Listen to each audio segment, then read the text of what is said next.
পাঁচুর বাবা ফোন করেছে। হ্যালো,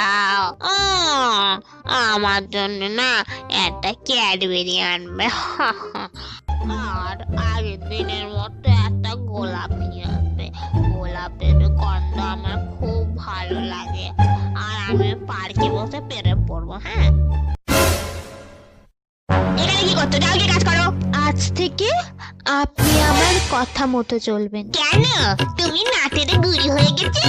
নাটের গুরু হয়নি, আপনার প্রেম প্রীতি এই ফোনে সব রেকর্ড হয়ে গেছে। আজ থেকে আপনি বাড়ির সব কাজ করবেন আর আমার কথা মতো চলবেন। আর যদি না করেন না, শ্বশুর মশাই গিয়ে ভিডিওটা দেখিয়ে দেবো। না না, তোমার কাউকে বলার দরকার নেই, আমি সব কাজ করে দেবো। তুমি যা বলবে আমি তাই ঠিক আছে করবো। ঠিক আছে, আগে যান একটা কাজ করুন, গিয়ে শ্বশুর মশাইয়ের পকেট থেকে টাকা চুরি করে আনুন। আমি বিউটি পার্লার যাব। এবার বৌমা আমাকে দিয়ে চুরি করাবে।